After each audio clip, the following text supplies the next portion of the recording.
Coucou, salut.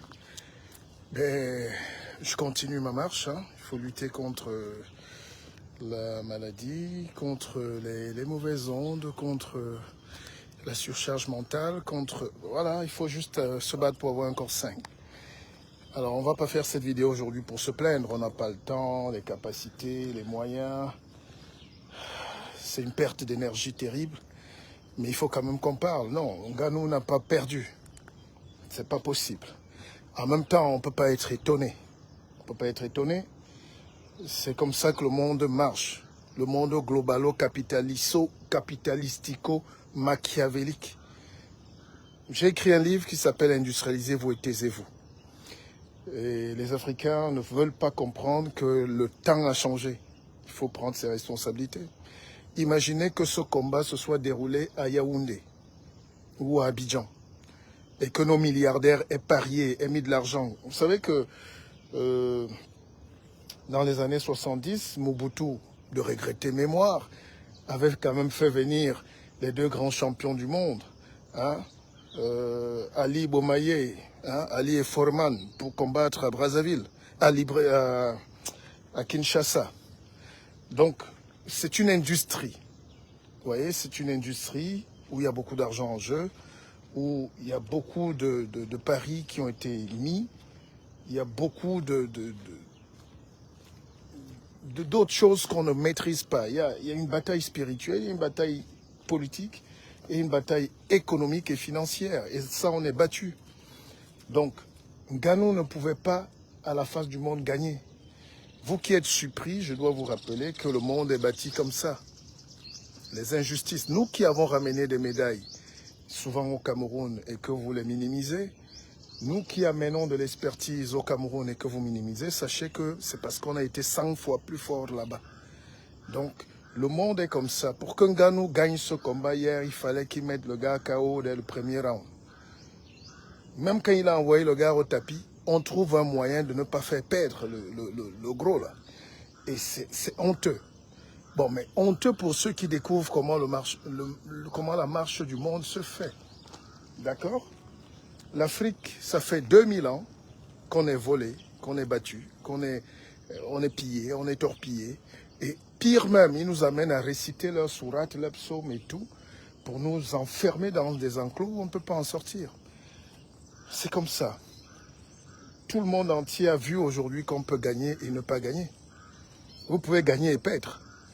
C'est ça la logique du monde. Le droit que nous apprenons à nos enfants là, c'est juste pour faire la bonne forme, pour qu'ils ne marchent pas comme des moutons en route. Mais dans la vraie vie, il n'y a pas de droit. C'est le droit de la force. Il n'y a pas la force du droit. Il n'y a pas la force de la beauté, de la victoire.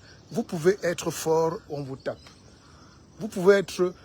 on peut vous bombarder et avoir raison. On peut vous provoquer. On peut venir arracher vos terres. Et on vous bombarde en plus. Et vous perdez. On vous condamne parce qu'on vous a bombardé. Et c'est... Bon, je ne reviens pas sur les détails. Nous sommes tous intelligents. Vous comprenez. Regardez ce qui se passe dans le monde. Vous allez comprendre que c'est comme ça que le monde marche. Vous êtes chez vous. Quelqu'un vient, il arrache ta terre. Il arrache tes matières premières. Et il fixe le prix même. Et il te prête même l'argent de ce qu'il t'a volé. Il t'amène au FMI, il te prête son argent. Il t'amène à la Banque mondiale, il te prête ton argent qu'il a volé en arrachant ta terre, ton bois. Et il gagne. Il t'impose sa monnaie et il te gagne. Voilà les réalités qu'il faut dire. Donc le combat de Francis Ngannou est un révélateur de comment marche le monde. Et ça fait 30 ans qu'on enseigne, qu'on essaye d'éduquer nos frères, de parler de... Mais on a l'impression que les gens ne veulent pas nous comprendre. D'accord ? C'est pour ça que j'ai créé BLM, la télévision, pour essayer. Pas qu'elle peut-être va changer le monde, mais elle va apporter cette construction mentale. Regardez toutes mes vidéos depuis 2-3 ans. On est dans cette logique. C'est quand Ngannou tombe là devant tout le monde qu'on est étonné, on crie, on croit. Non mais comment vous osez croire qu'il pouvait gagner? Tyson Fury est anglais.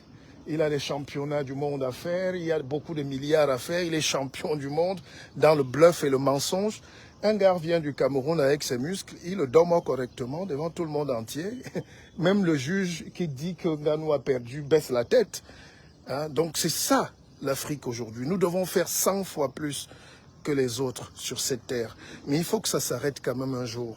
Il faut qu'on arrête, parce que vous regardez le championnat anglais, tous les meilleurs joueurs sont noirs. Le championnat de France, tous les joueurs sont africains et noirs. Le championnat d'Espagne. Mais après, quand vous regardez le banc de touche, il y a peut-être Patrick Vieira ou 1, 2, 3. Non, il faut que ça s'arrête. Il faut qu'on soit maître de la spiritualité de notre destin. La spiritualité, ça veut dire personne ne te commande, personne ne te met la main sur la tête. Si les parieurs, si les organisateurs étaient africains, Ngannou ne perdait pas. Parce qu'il y a eu même des milliardaires, j'ai vu un milliardaire à côté de Ngannou là. S'il avait mis, au lieu de se cacher avec un ou deux immeubles dans son village, s'il avait osé mettre 100 milliards sur ce combat, Ngannou gagnait. Donc il faut savoir que tout est lié, la spiritualité, la politique et l'argent. Vous ne pouvez pas rêver. Les autres ne peuvent pas organiser leur cirque. Quand tu organises ta course, tu choisis le vainqueur.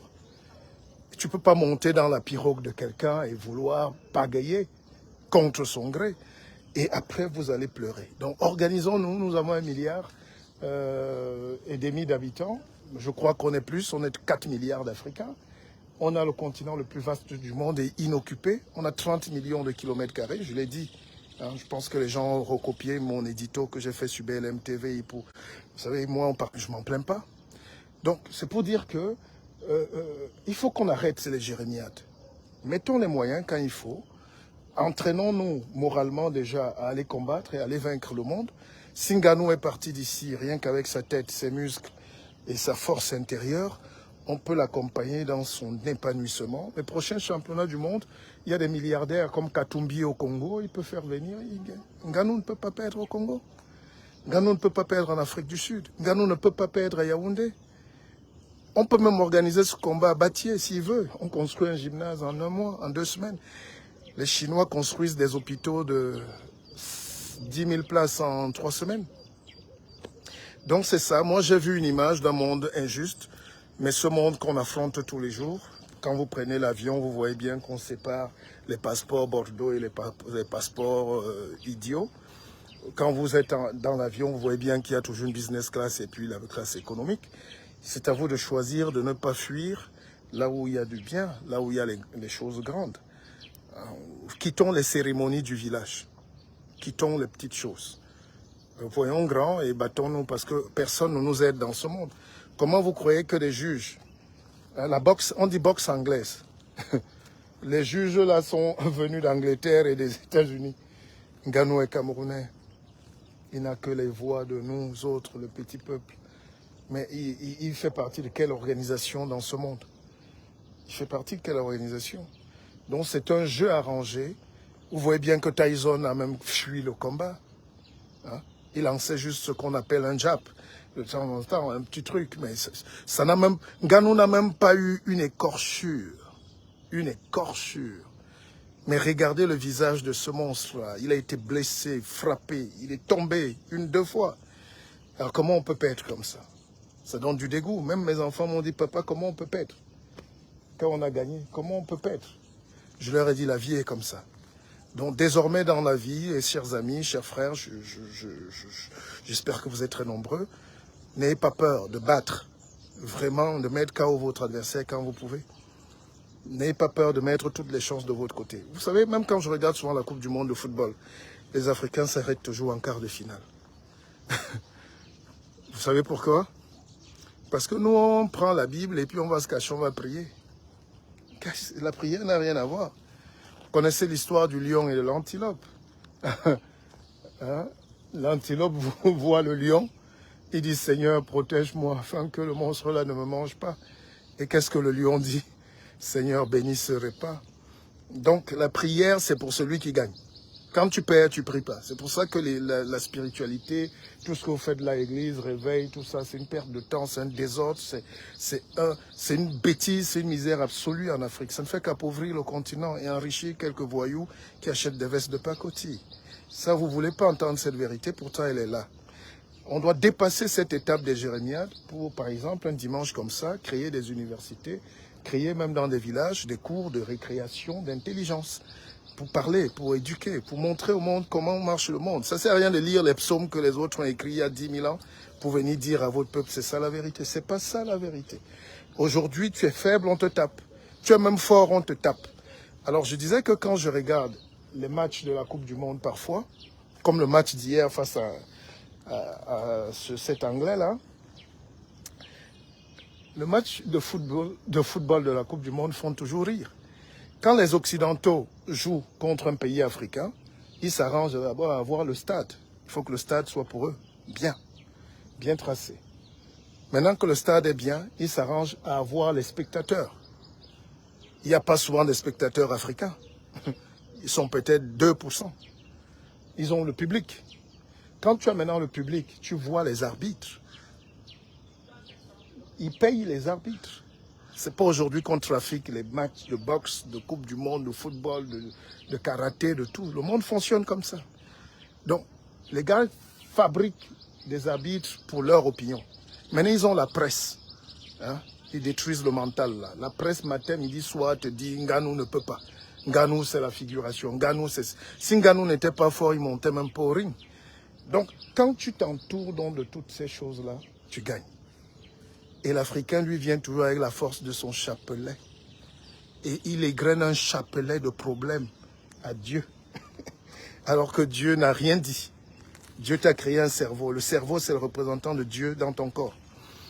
Et le cerveau doit travailler. Tu actives les neurones et tu travailles.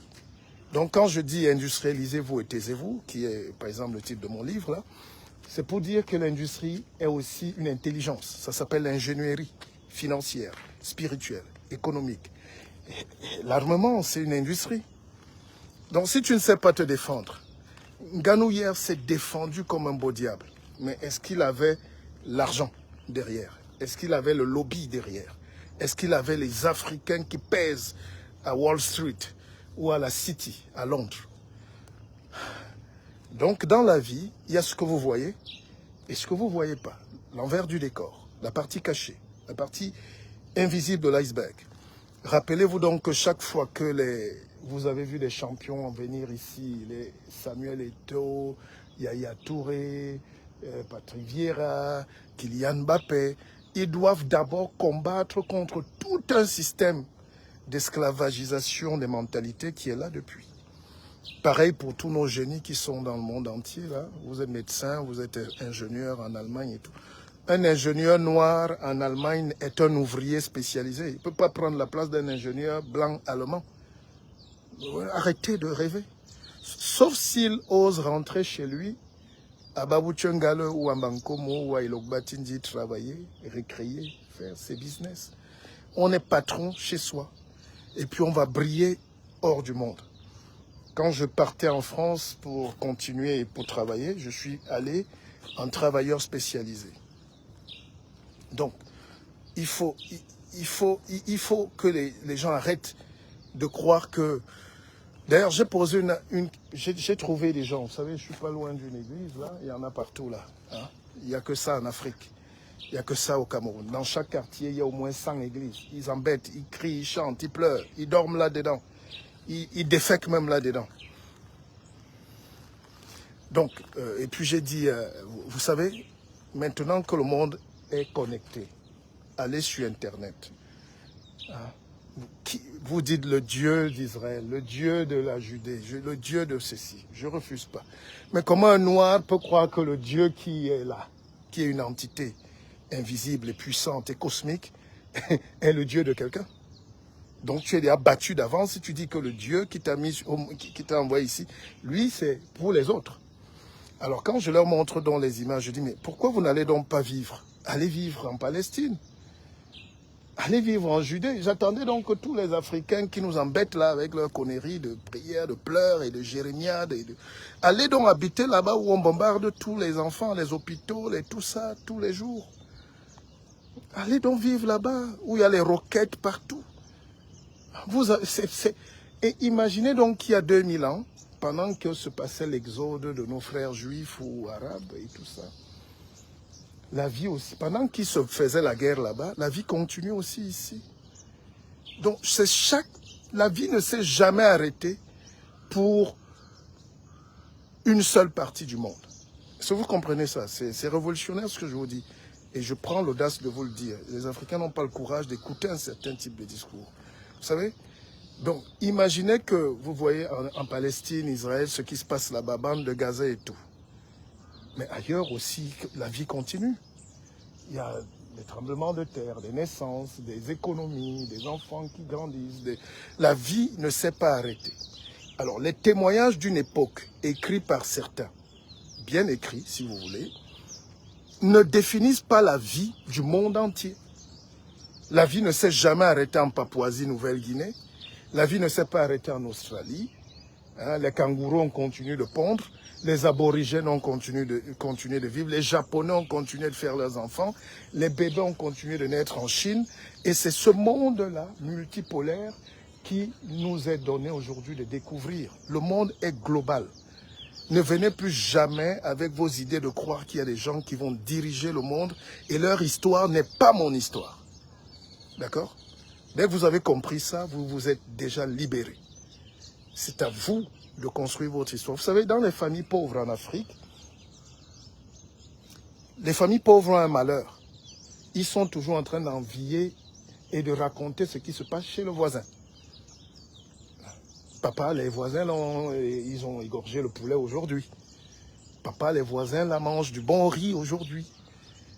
Papa, les autres, ils ont un enfant qui est à l'université. Et vous alors? Hein? Donc, nous ne sommes pas venus sur Terre raconter les histoires des autres. Nous sommes venus sur Terre prendre nos responsabilités, tracer nos sillons, laisser un héritage à nos enfants, même si je reconnais que c'est extrêmement dur dans l'environnement actuel. Ça fait 500 ans d'esclavage. Le noir ne sait pas qu'il peut travailler ensemble. On ne sait pas qu'on peut grandir. On ne sait pas qu'on peut dépasser ça. On ne sait pas qu'on peut... Il y a des réalités qui n'étaient pas vraies. La preuve, vous avez vu le combat de Ngannou hier. Il tape mais il perd. Donc le monde n'est pas ce que vous voyez. C'est la logique des illusions. Le monde est une vaste illusion. D'accord? Alors, tous ces gens qui se sentent agressés parce qu'on va grappiller un peu leur dîme ce dimanche, vous pouvez aller vous recoucher. Nous, on a une mission, c'est de dire à ce peuple, levez-vous, construisez vos destins. Je le dis, je le redirai 1000 fois, vous ne pouvez pas être esclave, même économique des autres, et vouloir gagner sur leurs événements. Combien de Camerounais prennent 100 milliards, 50 milliards, ils vont acheter le riz en Chine. Regardez cette forêt où ils peuvent planter le riz et vendre. Vous voyez les motos chinoises partout. Alors que pour fabriquer une moto, on a le fer. Voilà le fer qui est là. On a tout. L'aluminium, la lucam, même le tricycle, même la brouette nous dépasse aujourd'hui. Donc, et quand vous n'êtes pas abouti, vous sentez quelque chose de terrible. Et maintenant, je vais terminer. Il y avait une cérémonie hier de remise des musiques, un truc que j'ai contribué à façonner aussi, dans une télévision de la place. C'était d'une médiocrité absolue. Et quand on a basculé sur le combat de Ngannou et de Fury, vous voyez l'organisation, vous voyez la qualité d'image, vous voyez les lumières, vous voyez le spectacle. Vous comprenez qu'il y a des degrés, des degrés. Et le nègre doit, avant de se plaindre, apprendre à grandir dans sa tête, à évoluer dans sa perfection. Nul n'est parfait, mais on peut atteindre la perfection. Vous voyez? La perfection, c'est la vie. C'est comme le diabète. Vous êtes couché chez vous, vous avez le diabète. Vous marchez, vous brûlez les graisses. Vous brûlez les graisses, vous brûlez le sucre, vous êtes en santé. C'est comme l'hypertension. Vous dormez chez vous, vous commentez la vie des autres, vous avez l'hypertension. Vous avez le goitre de jalousie. Vous vous levez, vous marchez, vous lisez, vous buvez de l'eau, vous êtes en santé. Grosso modo, voilà ce que j'avais à dire. Je ne peux pas continuer, on fait plus de longues vidéos aujourd'hui, les gens n'ont plus le temps. Moi, je continue ma marche et en vous disant quand même, dites merci et bravo à Ngannou si vous le rencontrez. Vous savez, au Cameroun, on ne va jamais orienter les jeux. Si Ngannou vient au Cameroun, qui m'appelle, ou je serai à Paris dans quelques temps, qui m'appelle, et voilà, on peut lui construire ce mental. Il n'avait pas besoin des chants du village, de tout ça, c'est pas ça.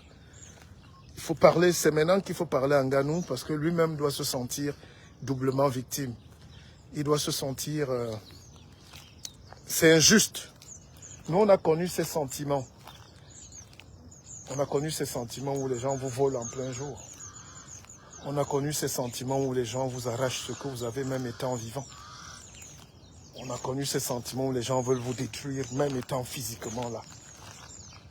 Donc Ngannou se sent blessé ce matin, mais il porte notre blessure. Moi, j'ai dormi à 1h30 hier, j'étais mort de... Pas de colère, mais j'avais un truc qui ne sortait pas.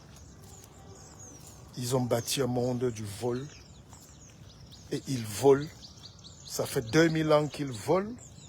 Ça fait 500 ans qu'ils nous mettent en esclavage. Et aujourd'hui, on est là pour prier pour eux. On est là pour travailler pour eux. On est là pour subir. Je refuse ça. Refuser de subir, les amis. Mais écoutez, moi je continue de faire mon sport. J'espère que ça vous a aidé. Partagez cette vidéo. Merci. Oh, il fait chaud.